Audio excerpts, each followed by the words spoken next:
চোখ রাখবো যে খবরের দিকে। জ্ঞানব্যাপীর পর এবার মথুরা। জ্ঞানব্যাপী মসজিদে যেরকম সার্ভে করা হয়েছিল, এবার সেই একই ধাঁচের সার্ভে মথুরাতে শাহী ঈদগাতে।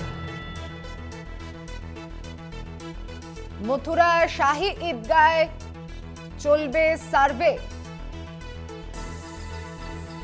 পুরাতত্ত্ব সমীক্ষা করা হবে মথুরার শাহী ঈদগাহ মসজিদে। নির্দেশ এলাহাবাদ হাইকোর্টের। কথা বলবো, আমাদের সঙ্গে টেলিফোন লাইনে রয়েছেন আমাদের পলিটিক্যাল এডিটর আশিস চট্টোপাধ্যায়। আশিস দা, জ্ঞানব্যাপীর পর এবার মথুরা এলাহাবাদ হাইকোর্টের এই নির্দেশকে কিভাবে দেখছেন? দেখুন, একটার পর একটা পদক্ষেপ এখন আসবে, এসে যাবে এরকমই আশঙ্কা, যাতে দেশে সাম্প্রদায়িক মনোভাবকে আরো উস্কে দেওয়া যায়। কিন্তু এখন যে খবরটা আমাদের কাছে এসেছে সেটা ঠিক কোর্টের কি ভার্ডিক্ট হয়েছে বা কোর্টের কি নির্দেশ হয়েছে সেটা এখনো আমাদের কাছে নেই।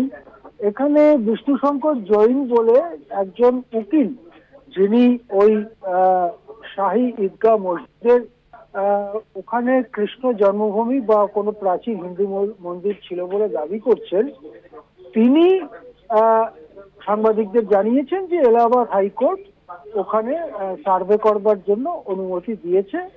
18 ডিসেম্বর এর খুঁটিনাটি ঠিক হবে। সুতরাং কোর্টের বক্তব্য এখনো ঠিকভাবে আমাদের কাছে আসেনি। আমাদের কাছে হিন্দু মন্দিরের দাবি যারা করছেন তাদের উকিলের বক্তব্য এসছে। কিন্তু আমরা দেখতে পাচ্ছি যে 22 তারিখে জানুয়ারি মাসে রাম জন্মভূমির উদ্বোধন করবেন প্রধানমন্ত্রী। লোয়ার কোর্ট এবং হাইকোর্ট মিলিয়ে উত্তরপ্রদেশে আমরা দেখতে পাচ্ছি যে জ্ঞানব্যাপী মসজিদের কিছুটা অংশ তো ইতিমধ্যেই মানে প্রায় দখল হয়ে গিয়েছে, এরকম একটা পরিস্থিতি। এবার আমরা এটা দেখছি যে শাহী ঈদগাহ মসজিদের ক্ষেত্রেও সেই মাপামাপি সার্ভে ইত্যাদি প্রশ্নটা চলে এলো, এবং যারা ওই মসজিদের রক্ষাকর্তা তারা বা ওখানকার যারা ট্রাস্টির লোক বা ওয়াকফের লোক, তাদের বাধা বিশেষ শোনা হচ্ছে না। মানে ভারতীয় আদালতগুলোতে এইরকম ঘটনাটা ঘটছে।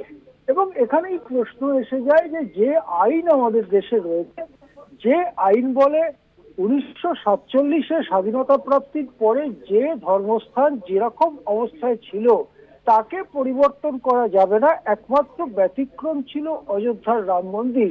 সেই আইনটার কি হলো?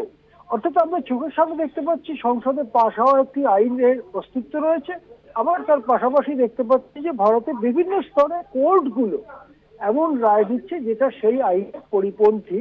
অর্থাৎ একটা অদ্ভুত পরিস্থিতির সৃষ্টি হয়েছে রাজনৈতিকভাবে হিন্দুত্বের আবেগকে উস্কে দেওয়ার জন্য। তারই আরেকটা পদক্ষেপ মনে হচ্ছে এই শাহী ঈদগাহ মসজিদের ব্যাপারটি। হ্যাঁ, সুচেন্দ্র।